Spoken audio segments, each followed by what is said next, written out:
आज राजस्थान भ्रष्टाचार में नंबर 1 पे आ गया है। मुख्यमंत्री जी खुद एक्सेप्ट कर रहे हैं, तो उसको भ्रष्टाचार को क्यों नहीं रोक रहे हैं? दूसरी पार्टी जहां मस्ती वहां आम आदमी पार्टी ने सरकार बनाया। हमारी मंशा लोगों का विकास है, ना कि अपना विकास। तो ये जो कुर्सी का झगड़ा है, ये कांग्रेस और बीजेपी में, आम आदमी पार्टी में नहीं। दिल्ली और पंजाब की सत्ता हासिल करने के बाद अब आम आदमी पार्टी की हसरतें राजस्थान की सत्ता पर काबिज होने की है। लिहाजा ऐसे में आम आदमी पार्टी ने राजस्थान के अंदर कैंपेन लॉन्च कर दिया है। इसी बीच राजस्थान के प्रभारी विनय मिश्रा ने राज्यपाल से मुलाकात कर कई मुद्दों को उनके सामने रखा। विनय जी, आपने किन किन मुद्दों को राज्यपाल के सामने रखा है और क्या बातें हुई आपकी उनसे? देखिए, सबसे बड़ा मुद्दा आज भ्रष्टाचार का है। आज राजस्थान भ्रष्टाचार में नंबर 1 पे आ गया है। नेताओं को और अफसरों को खुली छूट मिल गई कि आप खूब लूट मचारी करो, चोरी चकारी करो। आपको बचाने के लिए अशोक जी खुद बैठे हुए हैं, क्योंकि उन्होंने पीछे खुद कहा कि मेरे विभाग में जिसका मैं मंत्री हूँ उसकी भी मैं गारंटी नहीं ले सकता कि वहाँ भ्रष्टाचार नहीं है। खुद उन्होंने कहा कि ये जितने भ्रष्टाचारी अपने आदमी, तो इसका मतलब आपने खुली छूट दे रखी है। खुद महामहिम साहब ने अभी एक स्टेटमेंट दिया लोक सेवा दिवस में, जिसमें उन्होंने कहा कि फ़ाइल अटकानी नहीं चाहिए, अफसरों को फ़ाइल जल्दी निकालना चाहिए, जिससे ये मैसेज ना जाए कि पैसों के लिए रुका हुआ है। तो जब महामहिम साहब खुद कह रहे हैं, मुख्यमंत्री जी खुद एक्सेप्ट कर रहे हैं, तो उसको भ्रष्टाचार को क्यों नहीं रोक रहे हैं? तो यही मुद्दों को लेकर हम महामहिम साहब से मिले, हमने उनको ज्ञापन सौंपा है और उनसे मांग की है कि इस भ्रष्टाचार को ख़त्म किया जाए और दोषियों के खिलाफ कार्रवाई करके इनकी जगह समाज में नहीं, इनकी जगह जेल में है, तो जेल भेजा जाए। आम आदमी पार्टी दावा कर रही है कि साल 2023 के अंदर आम आदमी पार्टी राजस्थान के अंदर सरकार बनाएगी। ये हसरतें कैसे पूरी होंगी? देखिए, अभी हम संगठन बना रहे हैं और आज जिस तरीके से देश में आम आदमी पार्टी की लहर है, आज बदलाव की लहर हर जगह हमने काम करके दिखा। आज दिल्ली में हमने 3 बार लगातार चुनाव जीता, दिल्ली में हमने काम करके दिखाया, इसलिए चुनाव जीता। आज पंजाब में हमारी सरकार बनी और पंजाब में जैसी सरकार बनी, हमने वहाँ जितने हमारे मैनिफेस्टो थे, जहाँ बाकी पार्टियाँ मुख्यमंत्री की लड़ाई लड़ने में व्यस्त थी, मस्त थी, जहाँ मंत्री उनके आपस में लड़ रहे थे कि मैं मंत्री बनूंगा तो मैं मंत्री बनूंगा और कौन सा मंत्रालय में कितना पैसा उसके हिसाब से मंत्री बनूंगा। तो दूसरी पार्टी जहाँ मस्ती वहाँ आम आदमी पार्टी ने सरकार बनाया और सरकार बनाते ही आप देखिए, हमने एक ऐतिहासिक फैसले लिए। हमने 25,000 नौकरी देने की बात की, 35,000 संविदा कर्मियों को परमानेंट करने की बात की। भ्रष्टाचार के खिलाफ हमने आंदोलन छेड़ के जो है एंटी हेल्पलाइन नंबर दिया, एंटी गैंगस्टर स्क्वाड बनाया। तो बहुत सारी ऐसी मैनिफेस्टो में जो पॉइंट्स थे, हमने उस पर काम शुरू कर दिया। तो आम आदमी पार्टी काम के बल पे बात करती है, ना कि कुछ और। तो हमारा मुद्दा सिर्फ विकास है, तो उस मुद्दों को लेकर हम जाएंगे और आज लोगों में अरविंद जी के प्रति एक विश्वास जगा है, जिस विश्वास को हम जनता के बीच में लेके जा रहे हैं। एक बिजली के मुद्दा जो है वो लगातार बड़ा बना, आपने भी कई बार उठाया। इसी बीच जब इस साल बजट पेश हुआ तो उसके अंदर राजस्थान के अंदर भी 50 यूनिट तक बिजली फ्री करने की घोषणा की गई। तो क्या इसको आप दिल्ली का अनुसरण मानेंगे या क्या?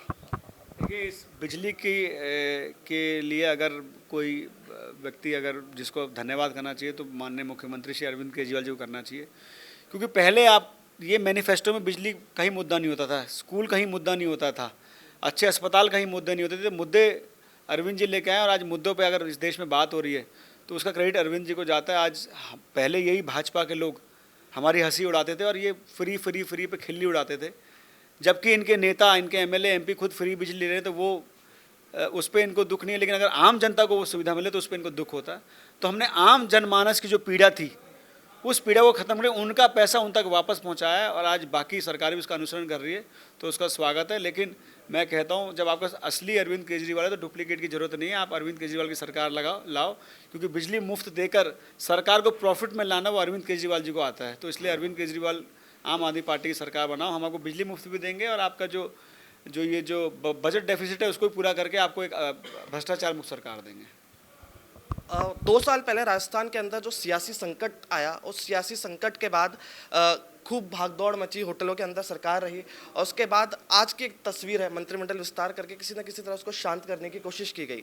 लेकिन आज दोबारा इस तरह की खबरें हैं कि मुख्यमंत्री का चेहरा बदल सकता है। हालांकि खुद मुख्यमंत्री जी ने कहा कि उनका इस्तीफा सोनिया गांधी के पास है। क्या कहेंगे इस पर? देखिए, सरकार बैसाखी पे चल रही है और जब बैसाखी पे चलती है तो आप जो है ना डगमगा जाते हो।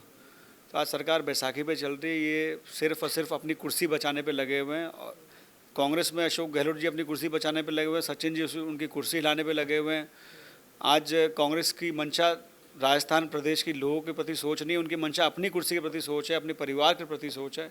भाजपा में भी यही हाल है। भाजपा में भी वसुंधरा जी अपनी डफली बजा रही है, गजेंद्र शेखावत जी अपनी डफली बजा रहे हैं, भाजपा के सतीश पूनिया जी वो बेचारे अपनी कुर्सी बनाने पे लगे हुए हैं, जो इनके लीडर हैं, लीडर ऑफ अपोजिशन है गुलाब चंद कटारिया जी, वो भी सपना पाले हुए हैं। इनके डिप्टी जो, तो ये दोनों पार्टियों में सिर्फ इन्होंने मुख्यमंत्री का सपना पाला हुआ, किसी ने राजस्थान के लोगों के लिए उनका विकास कैसे हो उस पर किसी ने कोई एक अच्छा सपना नहीं देखा। तो आम आदमी पार्टी हमेशा विकास की बात करती है, हमेशा लोगों को कैसे अच्छी सुविधा मिले, अच्छी सरकारें मिले, भ्रष्टाचार मुक्त और भयमुक्त प्रशासन मिले, उस पर बात करती है। तो हमारी मंशा लोगों का विकास है, ना कि अपना विकास। तो ये जो कुर्सी का झगड़ा ये कांग्रेस और बीजेपी में, आम आदमी पार्टी में नहीं है। एक गुजरात के अंदर एक युवा चेहरा हार्दिक पटेल, वो कहीं ना कहीं कांग्रेस से रूठे हुए हैं। आम आदमी पार्टी की तरफ से भी उनको ऑफर दिया गया, बोला गया, आपके ही वहाँ के जो प्रदेश प्रभारी हैं उन्होंने कहा। तो क्या हार्दिक पटेल आम आदमी पार्टी में आ सकते हैं?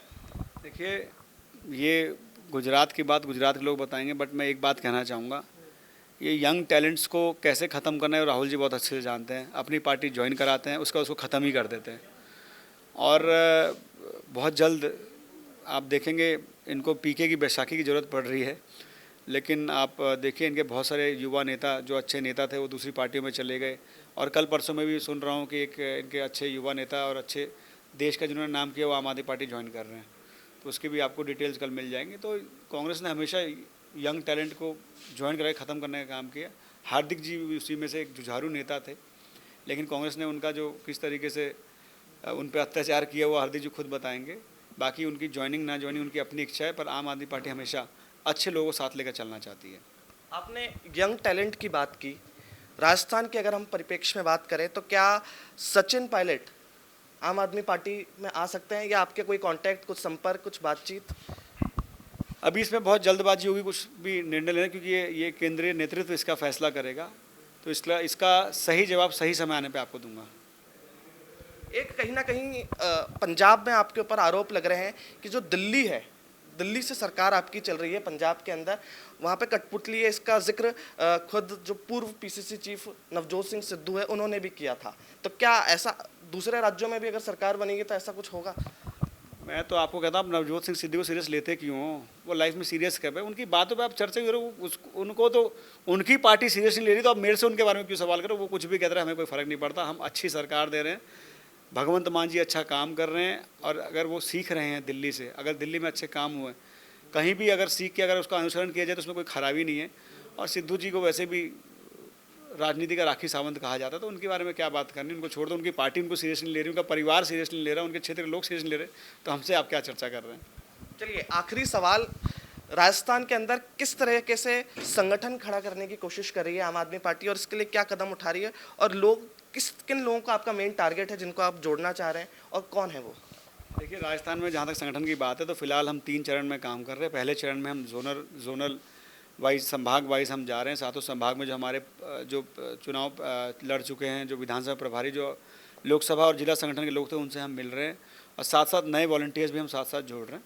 तो दोनों का एक का एक्सपीरियंस और एक की ऊर्जा, दोनों को मिला के हम संगठन बनाएंगे। और 3 महीने में हम लोकसभा से लेकर गाँव स्तर तक का संगठन बनाएंगे, और बहुत जल्द आपके सामने अच्छे लोग निकल के आएंगे। तो कुल मिलाकर जो आम आदमी पार्टी के प्रभारी हैं विनय मिश्रा, उनका कहना है कि कहीं ना कहीं जो आम आदमी पार्टी है वो राजस्थान के जो युवा हैं उन लोगों के लिए काम करेगी, और आगामी दिनों में संगठन का विस्तार होगा, जिससे आगे जाके 2023 के अंदर सरकार बना पाएगी।